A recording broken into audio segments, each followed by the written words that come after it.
فضيحة جنسية هزت الهند وبريطانيا. مسؤول هندي مسلم رفيع المستوى وبريطانية مسيحية نبيلة اتهموها بشرفها واتهموه ببيع جسد زوجته للحصول على المناصب، لتزلزل قصتهما بريطانيا والهند على السواء. قصة مشوقة نسردها لكم في هذا الفيديو، لكن لا تنسوا اللايك والاشتراك وتفعيل زر الجرس لمتابعة المزيد. المكان: حيدر أباد، واحدة من أكبر مدن الهند وأكثرها ثراء.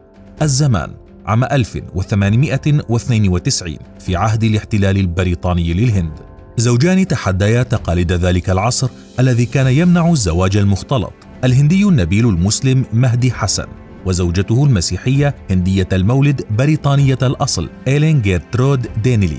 استطاع الزوجان آنذاك إثبات حبهما رغم أن التقاليد الهندية كانت ترفض ارتباط هندي بامرأة بيضاء، وساعدهما في ذلك مكانة مهدي الكبيرة في حيدر أباد الخاضعة آنذاك لسيطرة أسرة نظام، إذ كان لأسرته أصول معروفة بالهند ولعب دورا مهما في الحكومة الهندية، إضافة إلى علاقة إيلين البريطانية. كل ذلك أعطى الزوجين سلطة استثنائية في نهايات القرن التاسع عشر، لدرجة أن وصلتهما دعوة من الملكة البريطانية فيكتوريا شخصيا لزيارتها في قصرها. فضيحة مدوية. توالت نجاحات مهدي الذي ترأس المحكمة العليا بحيدر أباد ثم أصبح وزير داخلية الإقليم، بينما ذاع صيت زوجته إيلين في الطبقة المخملية وبات لها وزنها ومكانة تحسد عليها بين أثرياء الهند، ما جعل أعين الحاقدين والحاسدين تتوجه نحو الزوجين. وانتهت الغيرة بفضيحة مدوية زلزلت الهند آنذاك وبريطانيا، إذ استفاق الزوجان في أحد صباحات أبريل عام 1892 على منشور حاقد استهدف سمعتهما، فالغيورون من مهدي لم يجدوا شيئا يضربونه به سوى زوجته، فسردوا في منشوراتهم المطبوعة التي ما لبثت أن عمت البلاد 3 اتهامات للزوجة إيلين.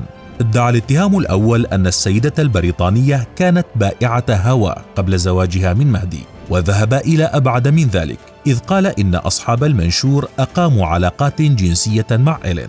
وفي الاتهام الثاني ذكر المنشور أن مهدي وإيلين ليسا زوجين أصلا، بل يعيشان معا دون زواج.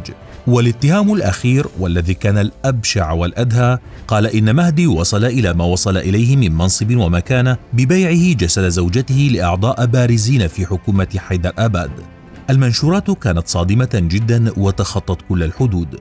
وقف مهدي في البداية مذهولا قبل أن يرفع قضية على دار النشر SM مترا صاحبة المنشور المغرض، وترأس المحكمة المسؤولة عن القضية قاض بريطاني، لكن أصحاب المؤامرة كانوا عازمين على القضاء نهائيا على سمعة مهدي وزوجته، فقاموا برشوة القاضي وأحضروا شهودا مدفوعي الأجر، ليخرج القاضي بحكم صادم ألا وهو براءة دار النشر، ما يعني جوهريا ثبوت تهم الانحلال الأخلاقي والرشوة والتزوير على مهدي، لتصبح الفضيحة بعد المحاكمة فضيحة دولية تابعتها صحف العالم على مدى 9 أشهر، وشغلت الحكومتين البريطانية والهندية.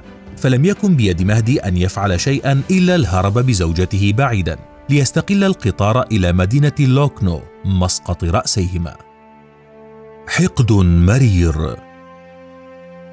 خطة الحاقدين قضت على حياة الزوجين وأغلقت في وجههما كل الأبواب، فقد حاول مهدي كثيرا العمل في حكومة لوكنو دون فائدة، وحاول الحصول على بدل التقاعد لكنه فشل أيضا، إذ تخلت الحكومة الكولونيالية بالهند عنه، وذلك ما فعلته حكومة جلال آباد أيضا، ليقف مكتوف الأيدي فاقدا لوظيفته المرموقة وتعويضاته ومخصصاته، وأكمل حياته فقيرا معدما حتى وفاته وهو في 52 من عمره، تاركا زوجته إيلين وحيدة والتي ساءت أحوالها الصحية مع تقدمها في السن، وأخذت تتوسل العطف من المسؤولين حتى عطف عليها رئيس وزراء حيدر أباد وخصص لها بعض التعويضات، لكنها لم تلبث أن ماتت بالطاعون بعد فترة قصيرة.